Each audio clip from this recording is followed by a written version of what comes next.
Have you ever played a game that you loved so much that you were worried that the sequel wasn't going to be as good? Well, when it comes to Hades 2, if you liked the first game, then you will really enjoy this one. When it comes to the original Hades, we absolutely loved it because of the sheer amount of content it had packed within it.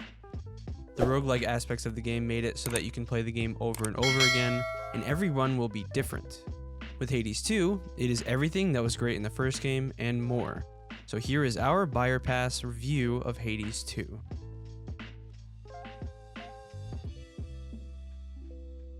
If you played the first Hades, then you are very familiar on how the game looks in terms of presentation. It has a very smooth cartoonish look to it that is impressively simple, but extremely pleasing to look at. The way that the developers crafted the world is also really unique, and that's the main reason that this game is so good. It is also one of the most optimized games you can play. It will run at the highest frame rate that your monitor will allow, and all you need is a potato to run it perfectly. We actually downloaded it on our Steam Decks, and it is perfect playing a game like that on a handheld. It is very refreshing to see a game of this level be so easily accessible to anyone who owns a gaming device. In terms of bugs or glitches, we didn't really run into any. The only bug we could think of is when we opened up the boon menu while choosing a boon from a god, and the boon menu disappeared for a second. Other than that, it is insane that the game is in early access and this polished. If you like the game presentation of the first Hades, then you won't be disappointed by what Hades 2 has to offer.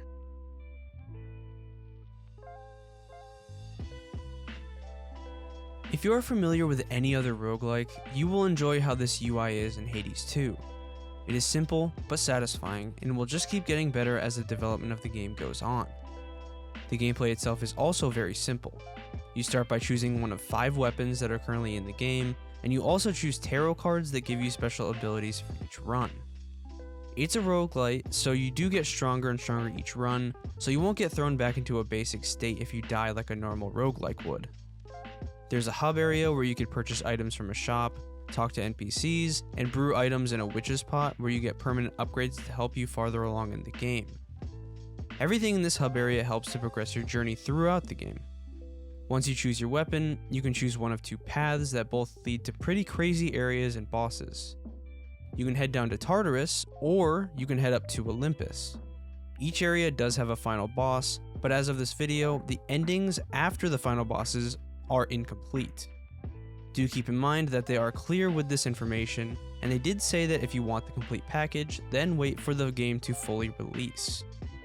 Once you choose a location, you are sent on a randomly generated journey that might be good or bad to you, depending on your luck. The only negative we have are with some of the weapons. The only weapons we really enjoy using are the staff and the blades. The other 3 weapons are not really that fun to use, but this could be changed in the future with buffs.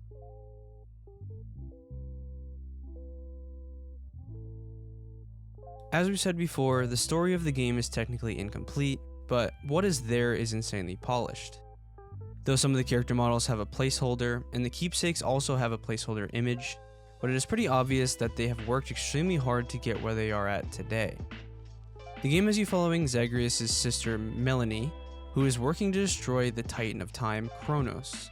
It was all in the trailers and information that developers gave. There's also more to the story than just that too. We mentioned before that there are 2 ways to go instead of 1. In the first Hades, there was only 1 path, and that wasn't a bad thing. In Hades 2, there is technically double the content because you can swap up your game by choosing a different route. Each route has different bosses and includes different gods and boons into the route, so no run will ever feel the same. The lower paths lead you to Tartarus, which has you fighting to take back the throne of Hades and defeat the Titan of Time.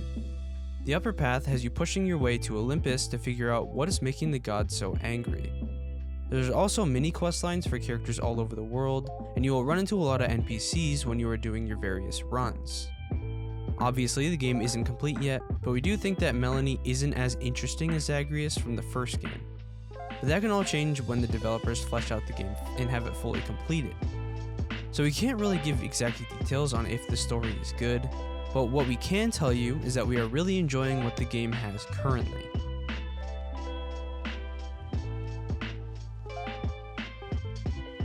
Audio design is something very important when it comes to video games because most people invest in great headsets and speakers so they can get the full potential out of the games they play. Though great sound design is normally placed under more competitive games, sound design is also very important in single-player experiences as well. One thing that made the first game so popular was the soundtrack, and we are proud to say that Hades 2 doesn't disappoint with its soundtrack at all.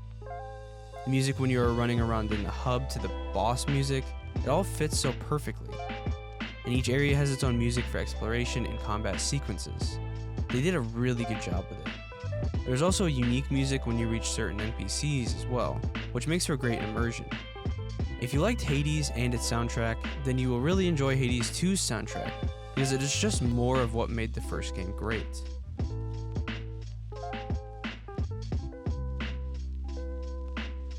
The main story of the game takes about 18 hours to complete, which is very good for a game that costs around $30 US. If you want to get everything the game has to offer, it will take around 4 to 3 hours to beat, which will make up for the $1 per hour motto we swear by. Keep in mind that the game is also unfinished and will have more content added in the future. This means that it could add even more hours onto what is included right now. They could also make things harder, which will also increase the time it takes to beat the game. All we ask is that you follow the game for yourself, even if you choose not to buy it. It is one of those gems that only come around every once in a while.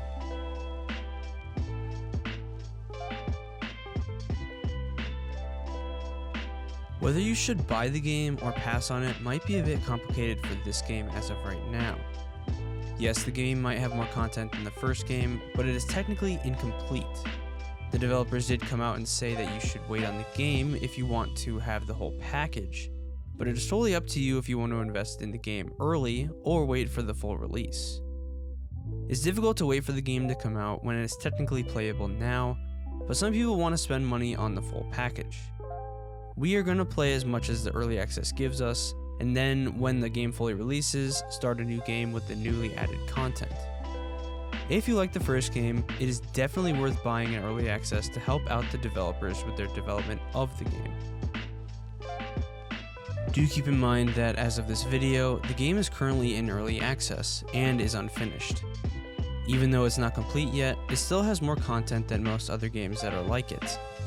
There's also still some balancing they still have yet to do, so make sure to keep an eye out for any news on updates for the game.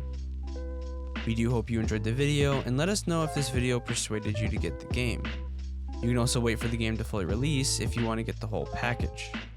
Make sure to check out the description for links to our podcast, Discord server, and website. Thanks for watching, and we will see you in the next video.